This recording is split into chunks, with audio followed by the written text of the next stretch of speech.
안녕하십니까. 저는 경희의대 정혜문입니다.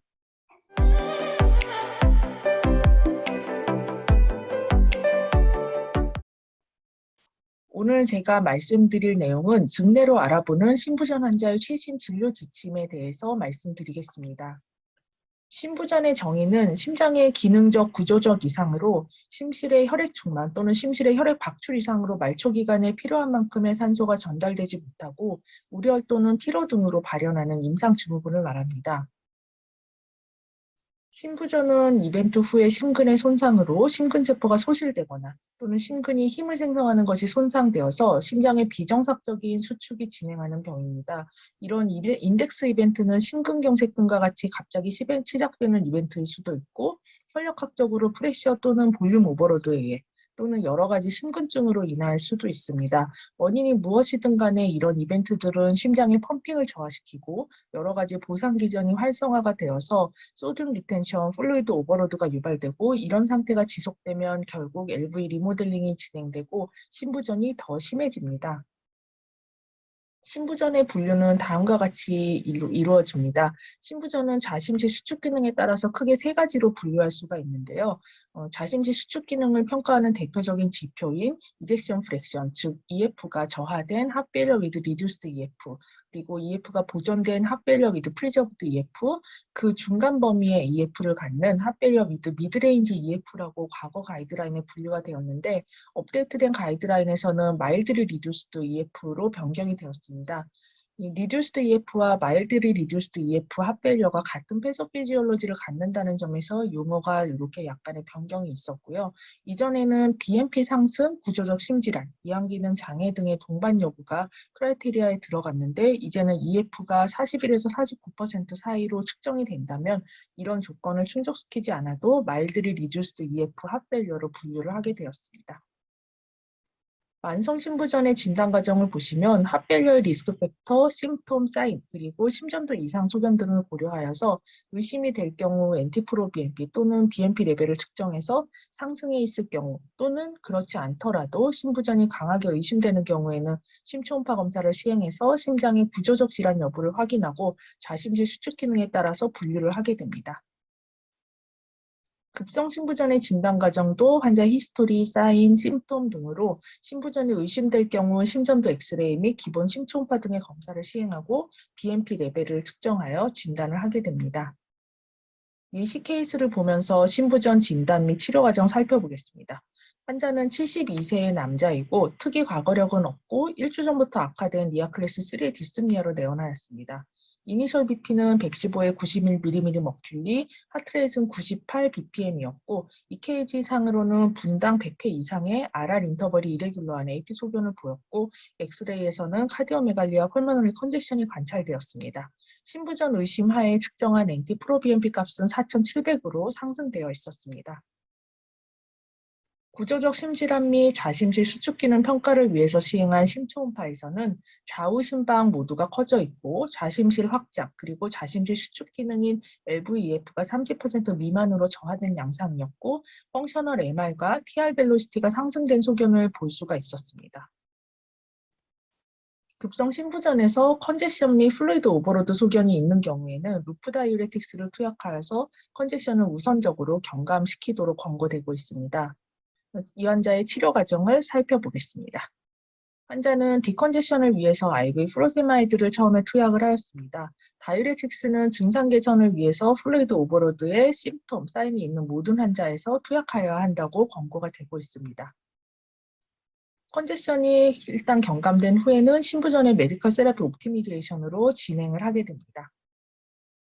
환자는 EF가 저하된 심부전 치료에 있어서 랜드마크 트라이얼들에서 생존율 개선 효과를 보인 약제들이 다음과 같습니다.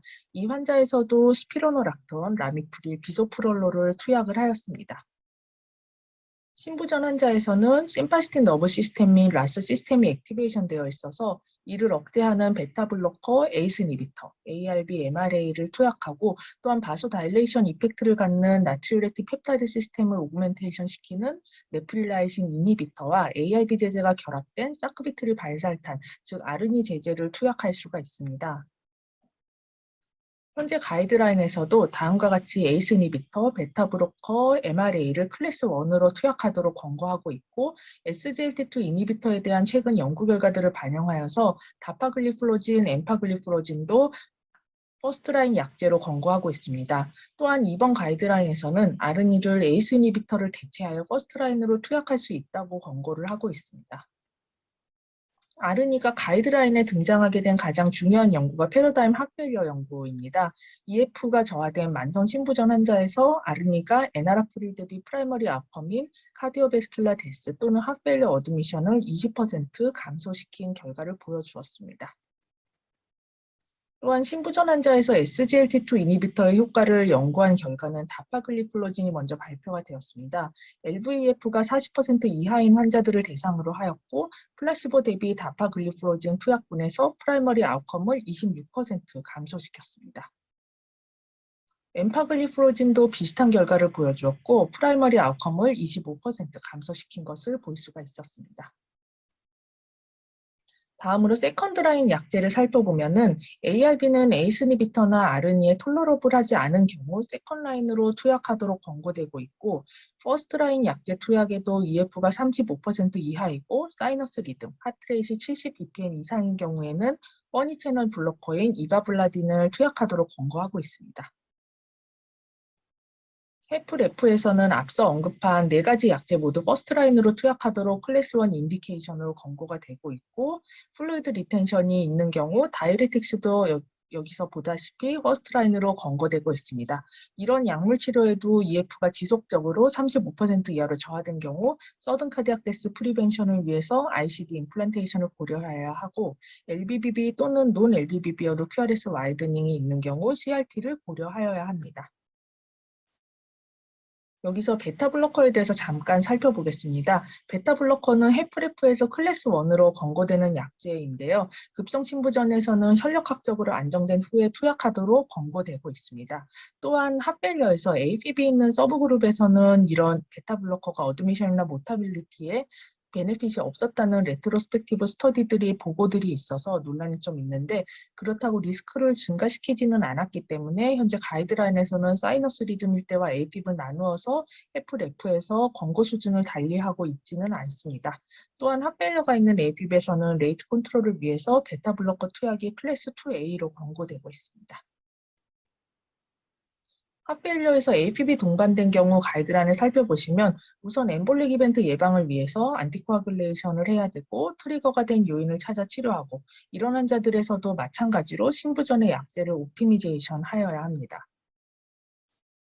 차드바스크 스코어를 기준으로 해서 적응증이 되는 환자에서 안티코아글레이션을 하여야 하고 심부전에서도 다른 AV 환자 마찬가지로 노악이 와파린을 프리퍼하여 권고가 되고 있습니다. 이 환자에서도 아픽사반을 투약하였습니다. 혈력학적으로 안정된 경우에는 레이트 컨트롤을 우선적으로 시행하게 되고 앞서 보여드린 베타 블로커 또는 베타 블로커에 톨러러블하지 않거나 충분하지 않은 경우 디곡신 투약을 고려할 수가 있고 IV 아미오다론을 고려할 수 있습니다. 이 환자의 경우 베타 블로커를 투약하기 어려웠던 시기에 디곡신과 IV 아미오다론 투약하고 이후 안정화된 후 베타 블로커 용량을 증량하면서 디곡신을 나중에는 중단을 하였습니다. 심통이 지속되어서 일렉트리컬 카디오 버전을 한 후에 아미오다론을 유지를 하였습니다. 핫펠리어 AF 환자에서 항부정 맥제 투약이 레이트 컨트롤에 비해서 우월하다는 에비던스는 충분하지 않고 최근 발표된 연구 결과들을 토대해서 가이드라인에서는 카테터 어블레이션을 클래스 2A로 권고하고 있습니다. 환자는 사이너스 리듬을 유지하고 있고 에이스 이니비터를 아르니로 변경하여 투약하였습니다. 6개월 후 팔로우판 에코를 보시면은 LV 시스톨릭 펑션이 상당히 개선된 것을 볼 수가 있고 펑셔널 MR, TR 벨로시티 모두 감소하였습니다. 플로세마이드 용량 감량하였고 다른 약제들은 그대로 유지하여 투약하였습니다. 신부전의 치료에 대한 진료 지침을 요약하자면 모든 환자에서 에이스 이니비터 또는 아르니, 베타 블로커, MRA, SGLT2 이니비터가 모두 동일 선상에서 퍼스트라인 클래스 1으로 권고되게 되었고 셀렉티드 페이션트에서 이제 상황에 맞게 다이레틱스, ICD, CRT 임플란테이션 등 여러 가지 치료들을 세컨 라인으로 권고하고 있고 특히 ARB는 퍼스트 라인이 아닌 세컨 라인으로 권고가 되고 있습니다. 경청해 주셔서 감사합니다.